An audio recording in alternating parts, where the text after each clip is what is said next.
Tem alguém na sala de espera aí? Não, né? Não, aparentemente não. Não estou vendo nenhum aviso.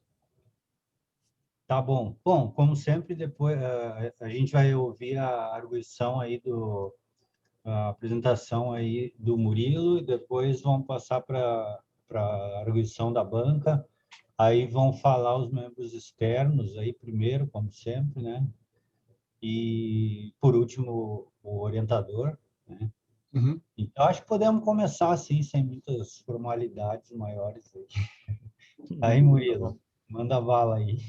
É Acho que tu comigo, já então. pode compartilhar aí, tá? Sim, Né, vou Alexandre? compartilhar a tela Isso, aqui. pode ver se tem permissão aí, senão eu abro, mas acho que está permitido.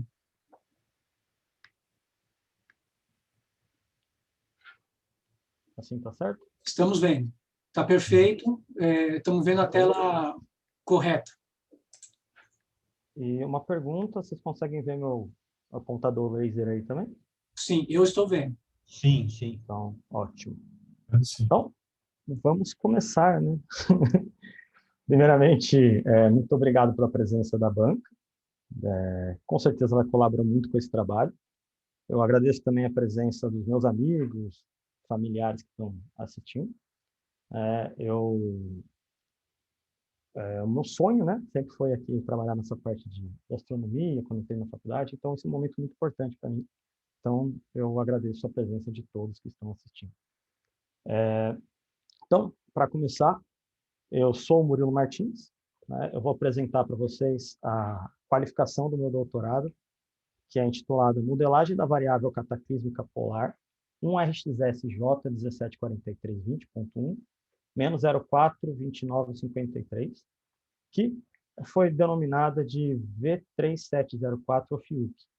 O meu orientador de doutorado é o professor doutor Alexandre Soares de Oliveira e a co-orientadora, a professora doutora Cláudia Vilega Rodrigues. Bom, eu comecei criando um roteiro de apresentação, na qual eu introduzo o sistema variável cataclísmica para vocês. Vou falar do objeto em questão, o qual eu estou trabalhando.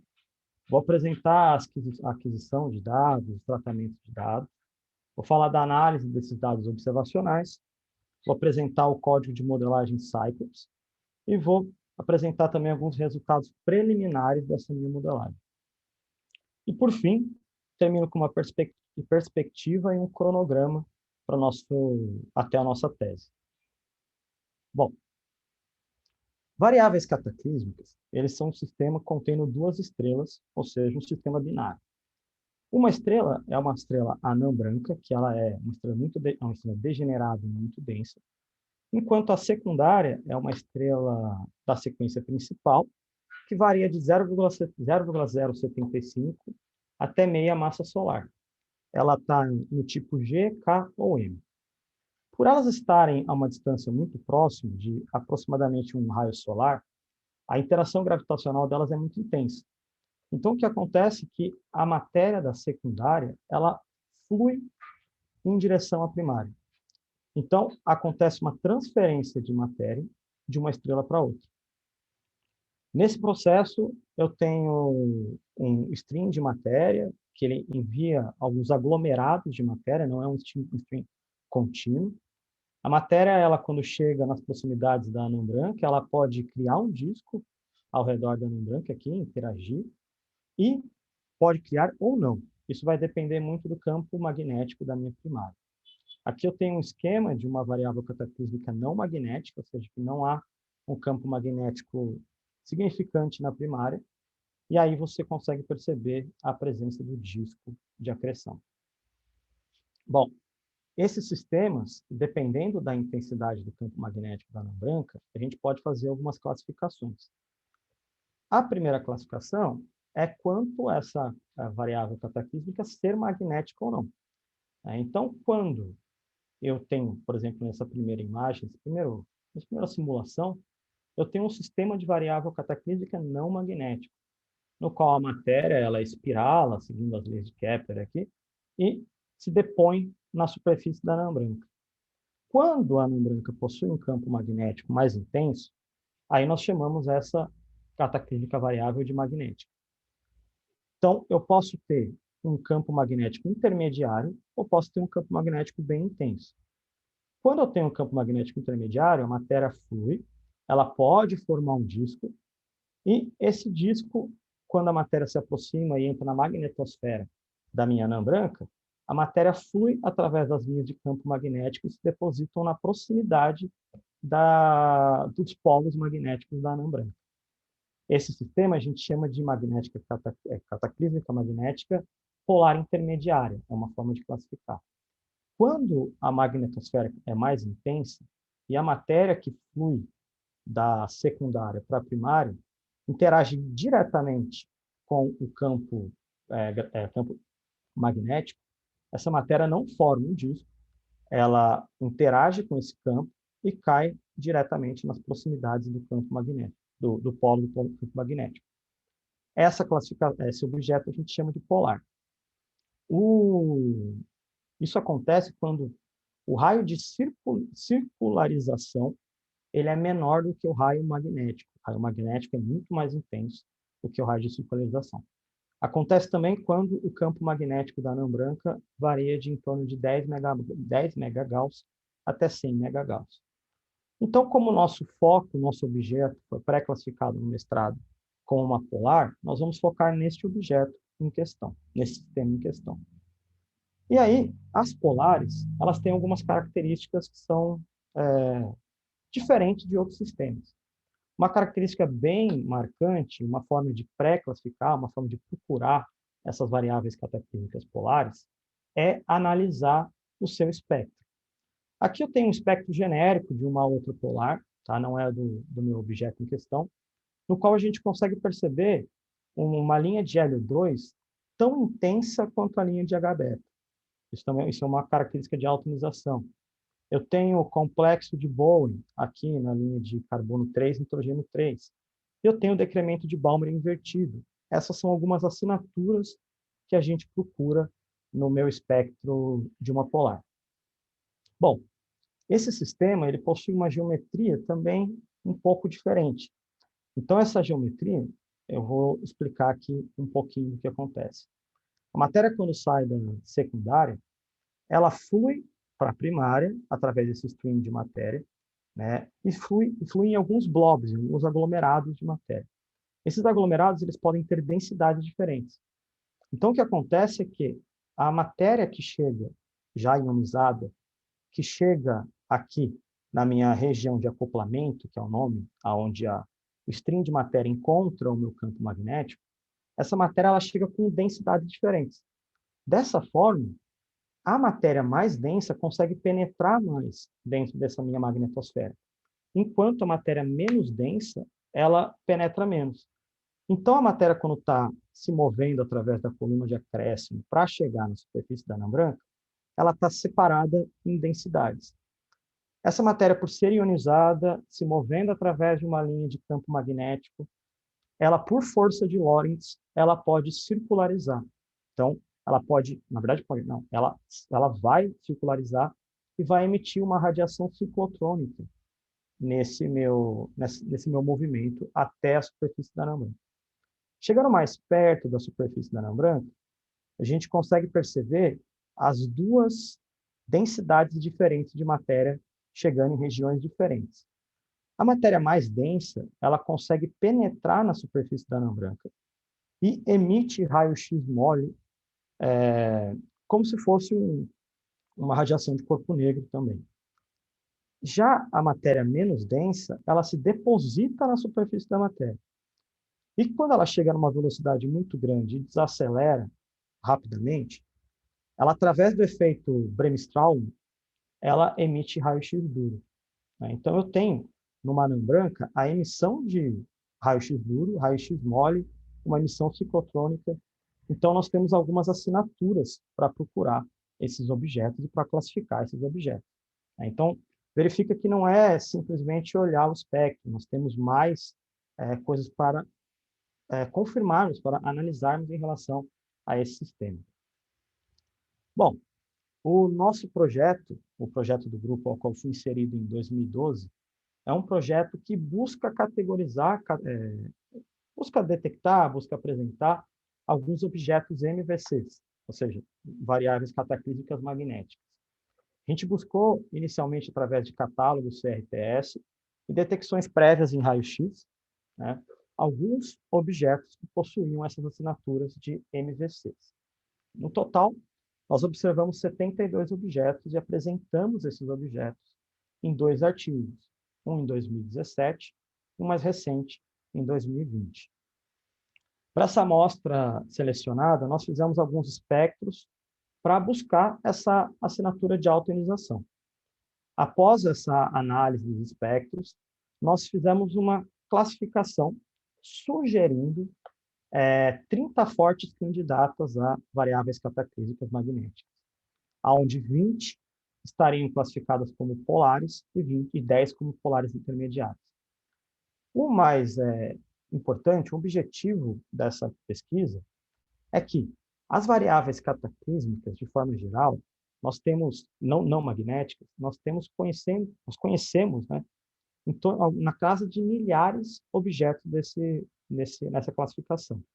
Já as variáveis cataclísmicas magnéticas, elas são mais difíceis da gente encontrar. Posso dizer assim, um pouco mais raras, né? Nós temos em torno de 120 na casa de centenas polares e umas 80, 70 classificadas como polares intermediários. Eu digo esse intervalo porque os catálogos eles estão desatualizados. A gente ainda precisa, para conhecer o número total, a gente precisa ter um catálogo mais recente.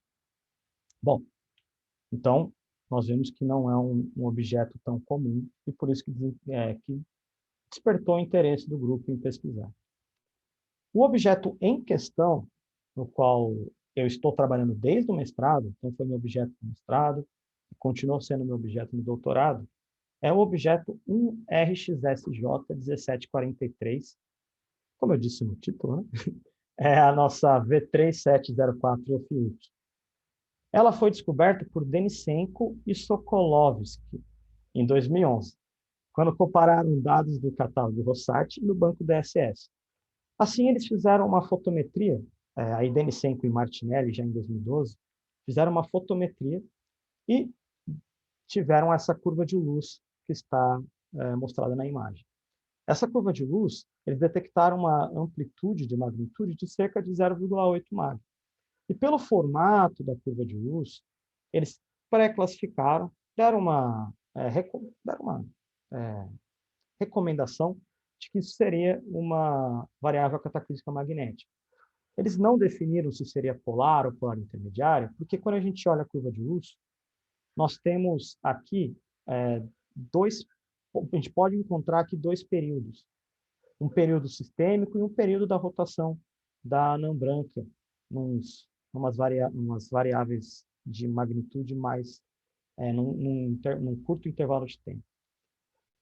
Eles fizeram procuraram um período nesses dados e encontraram um período de 0,0866 dias, ou 2,08 horas. Então, aqui a gente tem a curva de luz obtida por Denisenko e Martinelli em 2012. Aqui eu tenho o eixo em magnitudes e aqui está em dias julianos, não está em fase. Bom, nós fomos buscar mais dados desse objeto. Em 2012, nós fizemos uma espectroscopia exploratória do objeto, com 3 exposições de 480 segundos cada, e essa espectroscopia exploratória despertou mais interesse no objeto. Em 2014, nós voltamos a observar ele, fazendo polarimetria e espectroscopia. A polarimetria ela foi separada em 2 momentos. Nós fizemos uma missão em abril de 2014, no OPD, no qual nós usamos os 3 filtros V, I e R, um para cada noite de observação. Ainda em 2014, em julho, nós voltamos ao OPD e fizemos mais uma missão de polarimetria, também no VRI cada noite. Em maio de 2014, nós fizemos uma série temporal de espectros, de 24 exposições de 900 segundos cada no SOAR. E mais recente, em 2019, nós iniciamos o trabalho com os dados de raio-x que foram obtidos no XMM Newton. Bom, os dados obtidos de espectroscopia foram feitos no SOAR. O SOAR nós usamos o espectroscópico Goodman, com rede de difração de 1.200 linhas por milímetro, uma fenda de 0,84 arcos de segundo, e que isso resulta numa resolução de 1,6 angstrom. Usamos também o CCD Fairchild, com essa configuração descrita aqui.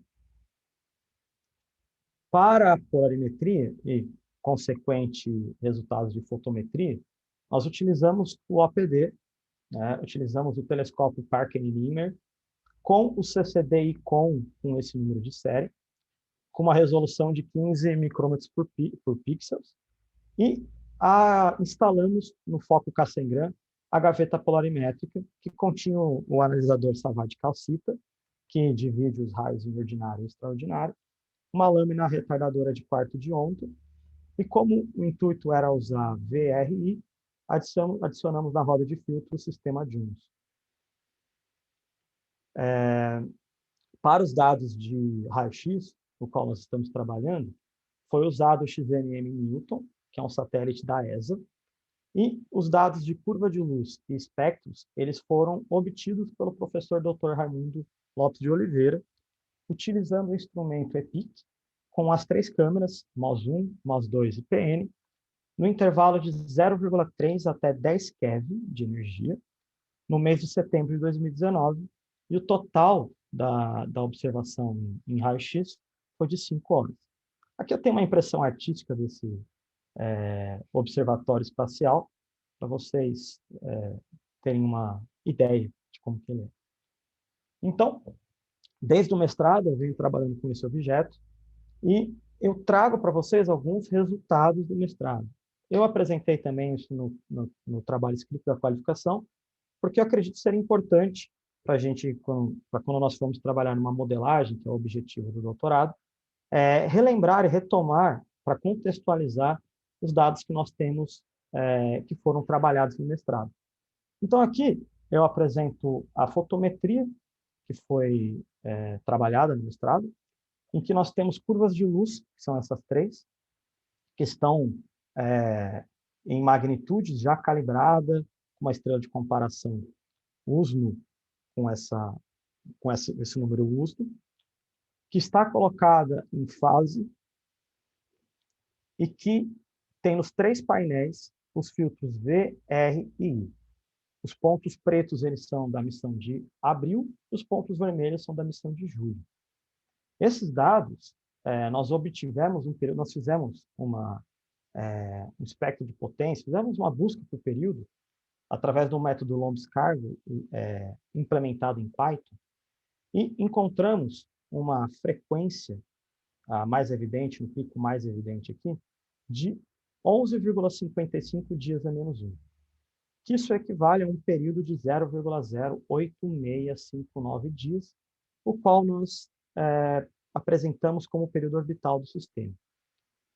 Apresentamos também uma efeméride para a V3704 Fiuk, na qual o T0 foi definido como o ponto de mínimo mais evidente de todas as noites que nós tivemos nessas observações. Bom, os dados de polarimetria nos retornam uma informação muito relevante. Nós percebemos que há uma polarização circular alta, tipo, muito alta, né, com uma máxima de aproximadamente 40%. Isso é uma assinatura, como eu mostrei ali atrás, nos objetos polares. Aqui eu tenho, neste gráfico, nos 3 painéis também, V, R e I, a curva de polarimetria de polarização circular. Aqui no eixo vertical eu tenho o grau da polarização circular em porcentagem. No eixo horizontal eu tenho a fase que foi duplicada para ficar melhor, para observar melhor. Os pontos pretos eles são de julho e os pontos vermelhos de abril. Então a gente consegue perceber uma modulação, uma boa modulação nessa polarização circular, e ela sempre está com o sinal positivo. Então, realizamos também uma busca por período, e aqui tem o periodograma feito em Loomis Cargill também, no qual o pico mais evidente fica em 0,08660 dias. E isso é plenamente compatível com o período fotométrico. Então, esses dados que eu apresento, eles estão em fase com o período fotométrico, não com o período polarimétrico. Tá? Bom, a espectroscopia, nós realizamos a espectroscopia, e aqui eu apresento o espectro médio das 24 exposições que nós fizemos lá no SOAR em 2014. Nós percebemos um espectro típico de polar, no qual a gente percebe a presença do complexo de Bowen. Nós temos Hélio-2 tão intenso quanto H-beta.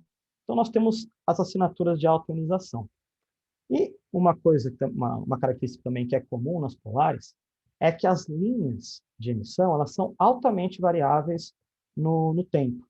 Então, a gente percebe que aqui aqui tem um gráfico, né, mostrando a fase do espectro, e a gente empilhou para a gente conseguir ver como o perfil dessa linha varia bastante. Nós temos na esquerda a linha de Hélio-2 e na direita a linha de H-beta. Esse ponto tracejado, essa linha tracejada vermelha, ela mostra o comprimento de onda de repouso da linha de Hélio-2 e a pontilhada mostra a posição de repouso, o comprimento de onda de repouso para H-beta. Então, a gente percebe que o perfil da linha varia bastante e ela tem um movimento em relação à posição de equilíbrio, posição de repouso, as duas linhas analisadas. Fazendo um Trailing Spectrogram, nós conseguimos perceber o movimento das duas linhas, e quando nós fomos tentar encontrar uma velocidade radial para essas linhas, a análise foi um pouco trabalhosa, pela mudança do perfil da linha. Então, nós separamos, dentro da tarefa S-Plot do ARIES, a linha em duas componentes, uma componente estreita e uma componente larga. Essas componentes estreitas e largas, aí sim, nós fizemos uma análise da velocidade radial delas. Então, aqui eu apresento a análise da velocidade radial da linha de H-beta. Nós temos aqui a linha cheia, a componente larga da minha linha de H-beta. E na pontilhada eu tenho a componente estreita. A gente consegue perceber que ela tem uma semi-amplitude, a componente larga de 300 km por segundo, enquanto a componente estreita de uns 250 km por segundo. Essa tabela foi apresentada também, na qual a gente apresenta os parâmetros dessa senoide que foi ajustada aos dados. Então, a gente percebe o K sendo como a semi-amplitude, o gama como a velocidade sistêmica dessa linha e o φ zero como a fase de maior redshift. Então, aqui a gente separou essas linhas e uma alta velocidade radial também é uma característica comum em polares.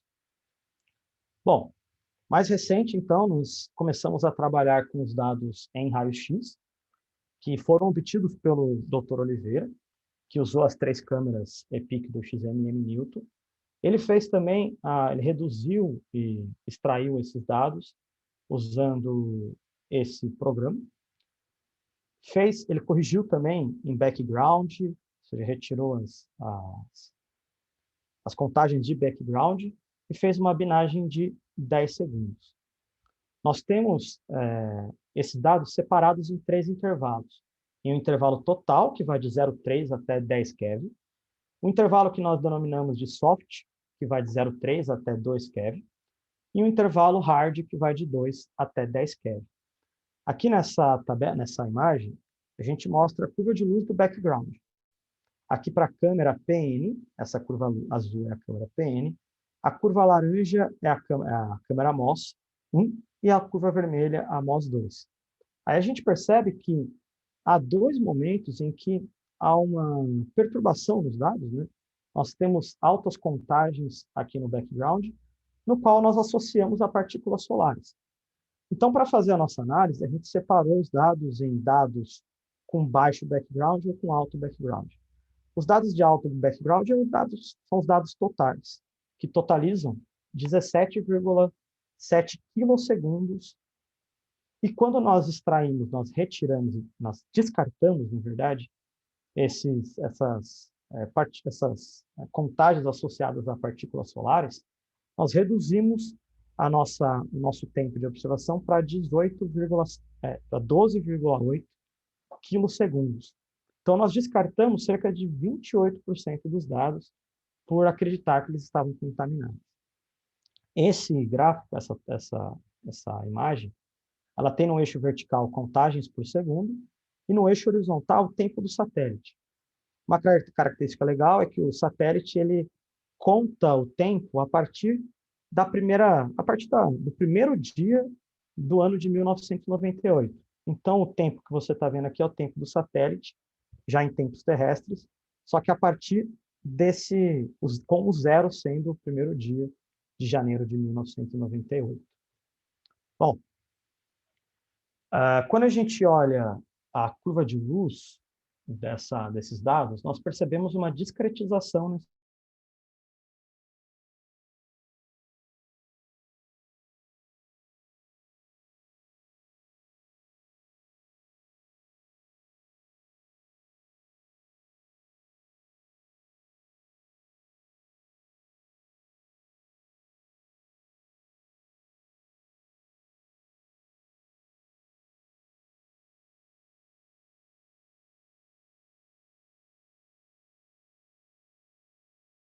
dados de contagens por segundo em BJDTD. Isso aqui é dias julianos,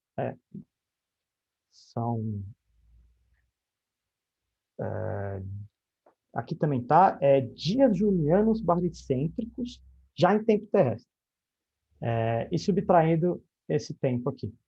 Então, nós temos a contagem por unidade de tempo. Quando nós fizemos um Lobscargo nesses dados, nós temos um espectro de potência, um pico mais evidente. Esse pico mais evidente ele fica ali na fase de 9,647 dias a menos 1, que equivale a 2,49 horas. Assim, nós colocamos esses dados em fase com nossa fase encontrada aqui, e nós temos nesse último painel esses dados já em fase com a fase encontrada. Esses dados que eu estou mostrando são os dados totais da minha curva de luz. Tudo bem? Fizemos isso também para a curva de luz com baixo background, ou seja, aquela com os dados que nós descartamos aqueles 28%, por acreditar ter contaminação. Aí, no primeiro painel também são os dados em tempo. No segundo painel, nós temos o Lobscargo dele também, no qual tem um pico mais evidente aqui em 10,473 dias a menos 1, que está 2,29 horas. E uma linha azul que atravessa esse painel, ele foi colocado para mostrar qual foi nosso período, a nossa frequência obtida lá na fotometria.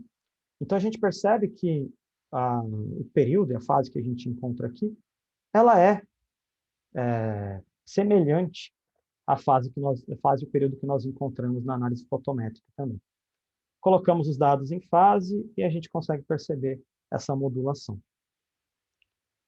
Bom, colocando os dados, então, da curva de luz com a efeméride fotométrica, porque elas são semelhantes, nós obtemos nesses três painéis, no primeiro, todos em contagens por segundo já em fase orbital, com o painel vermelho, com os pontos vermelhos sendo... não, todos são na câmera PN, tá? Não falando, todos são na câmera PN, e os pontos vermelhos eles estão associados à intensidade, ao intervalo soft, de 0,3 até 2 keV. O azul, no intervalo hard, de 2 a 10 keV. E os pontos pretos são do intervalo total. Então, a gente consegue perceber uma modulação com uma amplitude total de aproximadamente 0,25 contagens por segundo. Bom, os dados de espectroscopia, também obtidos em raio-x pelo XMM Newton, nos retornam um espectro com uma boa relação sinal-ruído. Esse espectro também está aqui em contagem por segundo por keV e energia em keV aqui na horizontal. Esse espectro a gente consegue perceber uma linha evidente aqui entre intervalo entre os 6 e 7 keV, que está associado à linha de ferro, que é comum nos processos de acreção processo de acreção em anã branca. Como o nosso objetivo era trabalhar com esses dados de espectroscopia para a modelagem, como o código de modelagem ele calcula apenas a emissão Bremsstrahlung desses dados, nós tivemos que descartar essas linhas de emissão do espectro e analisar apenas o contínuo. Então, essa imagem mostra para vocês o espectro completo, sendo os pontos vermelhos associados às suas barras de erro, e os pontos azuis, eles são os pontos que foram selecionados para serem ajustados pelo código. Beleza? Então, os códigos ele vai ajustar um contínuo nesse espectro que foi obtido através da observação. Bom, falando em código, o código é a nossa ferramenta de trabalho. Nós estamos trabalhando com um código de modelagem chamado CYCLOPS. O CYCLOPS ele é um acrônimo para Cyclotron Emission of Pollux. Esse código ele foi criado pela doutora Cláudia Rodrigues. E esse código ele foi implementado em IDL, então a gente utiliza ele no IDL. Esse código ele foi criado para reproduzir a emissão ciclotrônica e Bremsstrahlung da região pós-choque. O que é a região pós-choque? A região pós-choque é aquela parte onde a matéria com menos densidade fica acomodada na superfície da anã branca.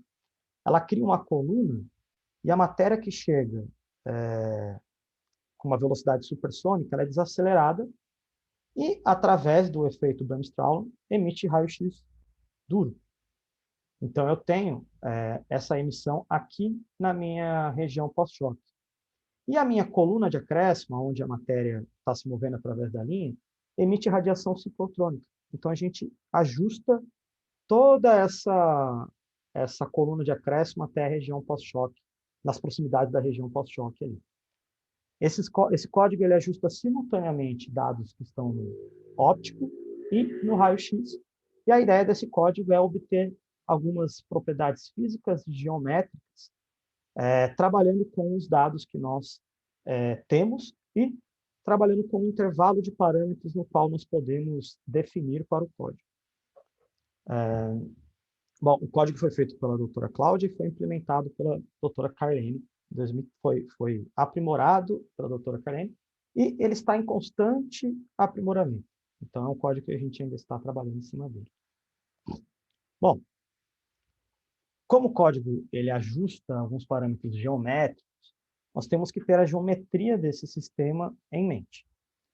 Então, o que o código faz é recriar uma geometria parecida com essa, onde eu tenho no eixo Z o eixo de rotação da anã branca, no eixo B o eixo magnético da anã branca.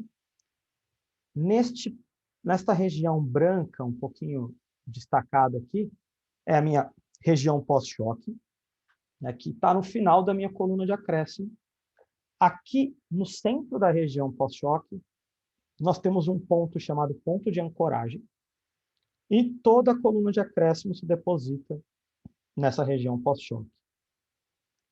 O código... uma outra coisa. O ângulo entre o ponto de ancoragem, que é o centro da região pós-choque, e o eixo de rotação da anã branca, a gente chama de colatitude beta. O BELAT e o BELONG, ele mostra a direção do eixo do dipolo magnético do meu sistema.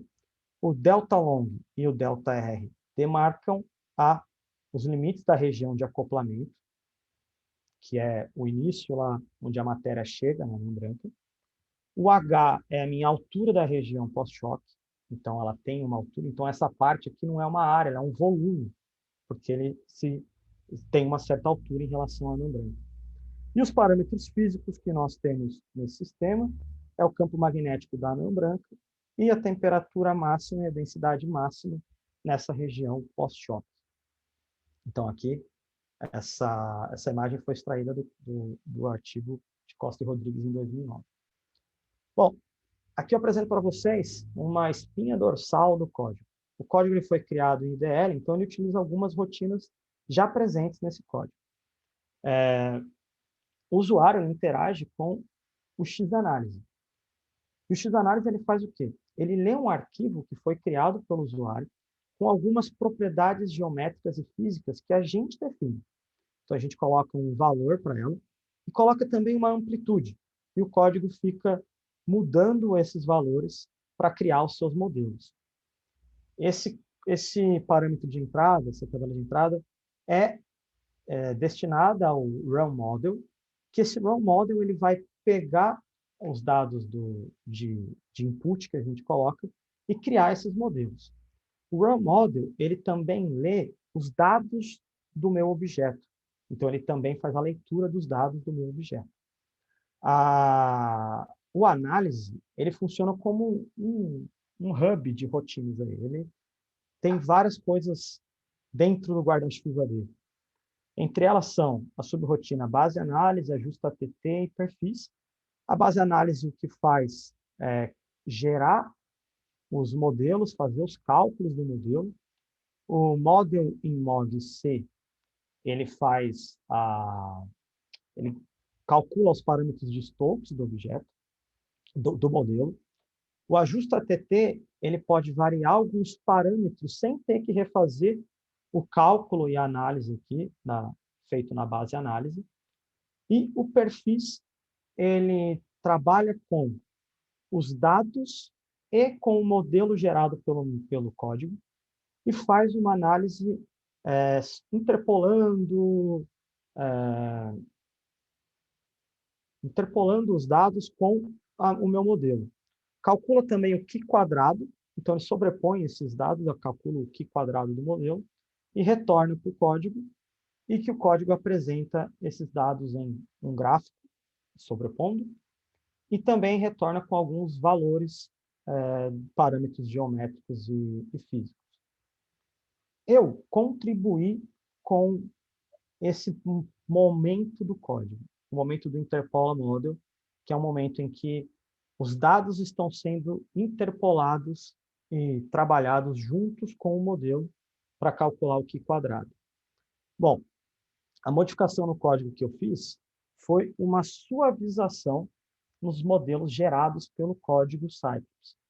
Quando a gente trabalha com uma resolução temporal, uma resolução espacial muito grande, esses dados eles podem ser muito ruidosos. Esses modelos podem ser muito ruidosos. E, para fazer um ajuste, ele pode dificultar. Então, nós utilizamos algumas rotinas já presentes no IDL, e as rotinas que nós trabalhamos para tentar implementar o código foi a rotina TS-Smooth e a rotina Savigol. A rotina TS-Smooth ela calcula algumas médias móveis centradas, enquanto a rotina Savigol aplica o filtro de suavização Savinsky-Golan.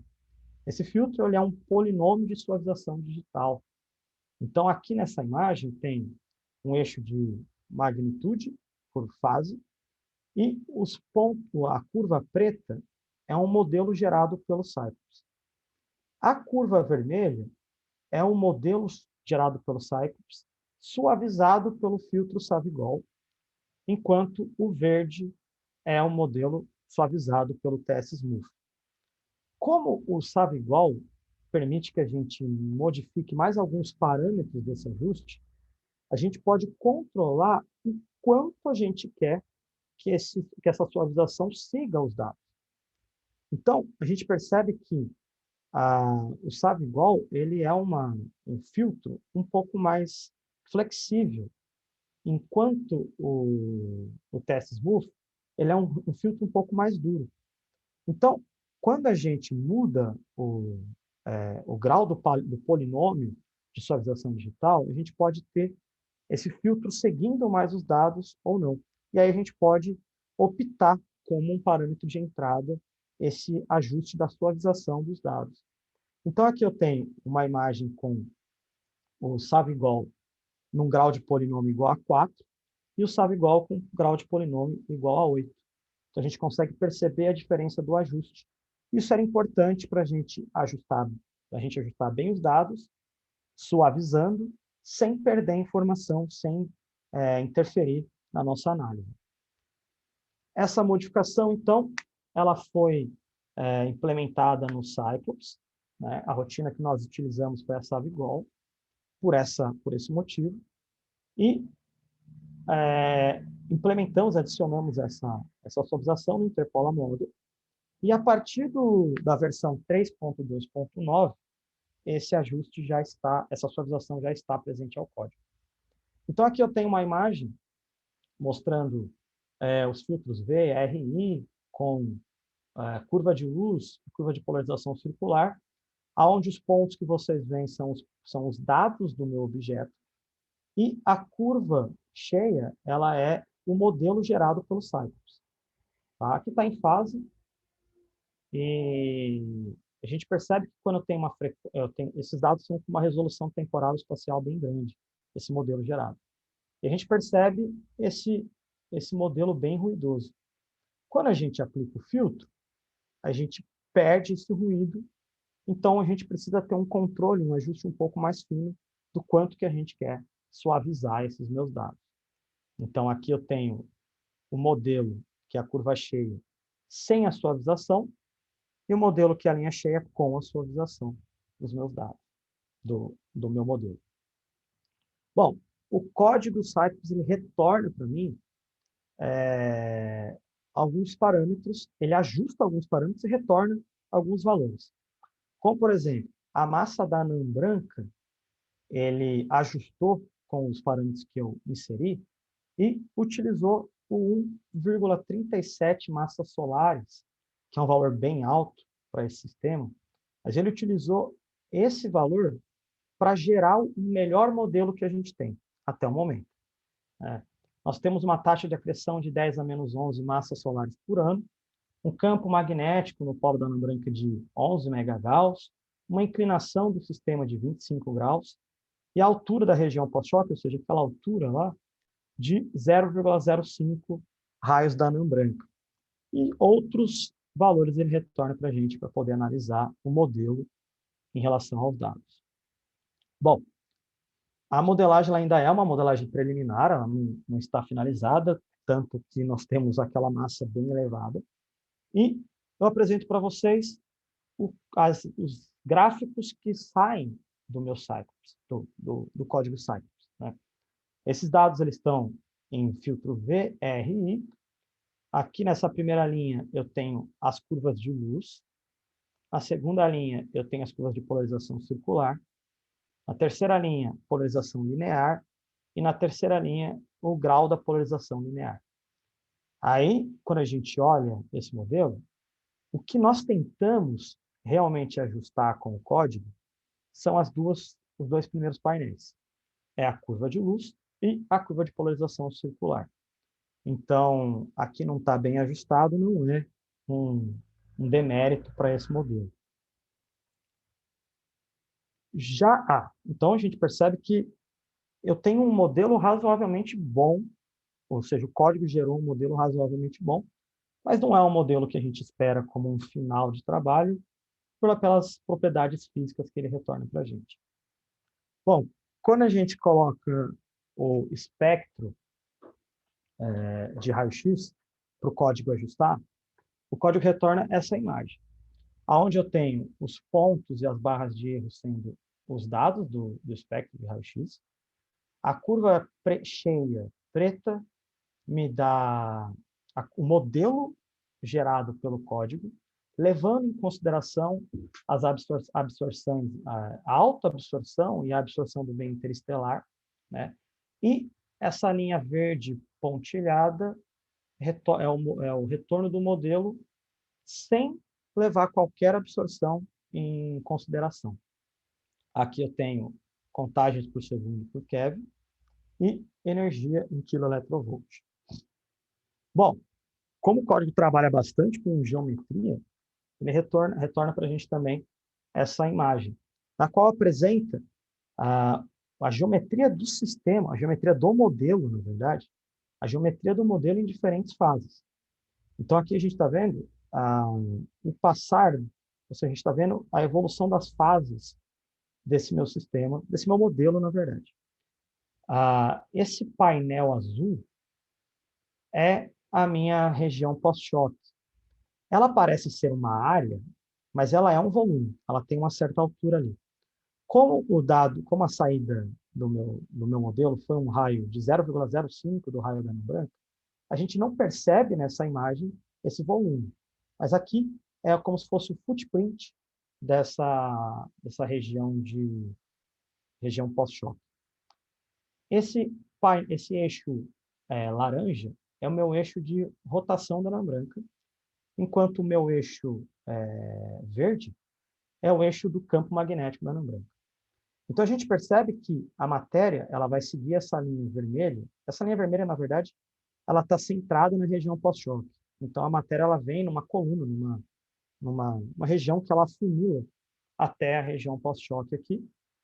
E o legal é que ela... Legal não, curioso, e que eu acho legal. Então, ela não cai exatamente no polo, ela cai deslocada dos polos. Então, como eu disse, a matéria ela chega na anã branca próximo aos polos magnéticos, mas não no polo magnético. Então, aqui a gente consegue ver isso.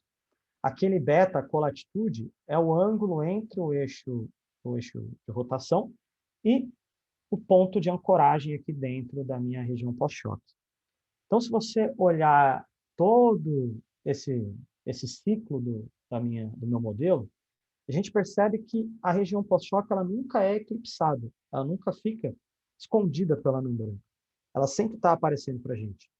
Então, isso é uma assinatura, é uma ideia de que a modulação lá da emissão ciclotrônica, ela é na verdade, a modulação que a gente vê na polarização circular, ela vem da anisotropia da emissão ciclotrônica, não porque ela está sendo ocultada ali. A gente consegue ver também a coluna de acréscimo sempre presente no nosso campo de visão. Então, essa imagem ela é uma imagem bem bonitinha que mostra como que a geometria da anã branca foi variando com o ciclo.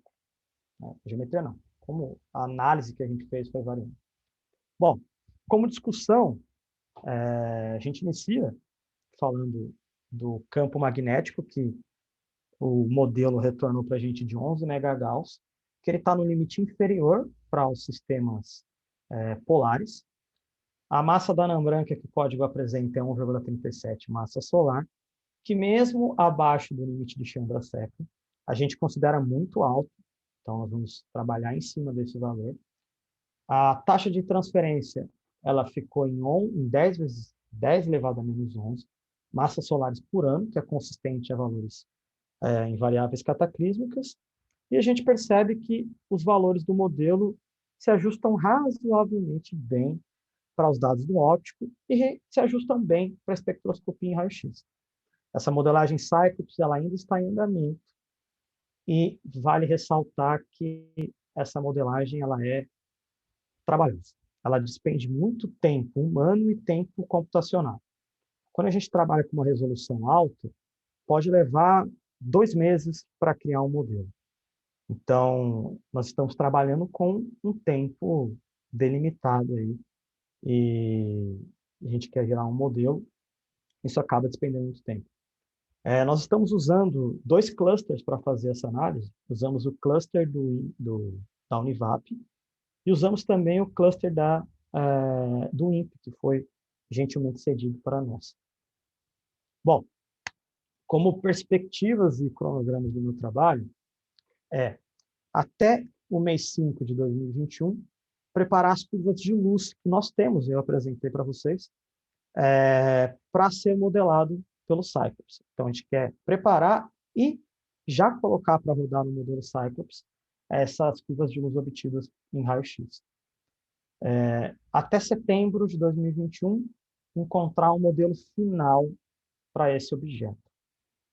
Até dezembro de 2021, redigir e submeter a uma revista Qualizar um artigo com resultado da análise, e acabando a qualificação e sendo aprovado, iniciar a redação da tese e para ser defendida até fevereiro de 2022.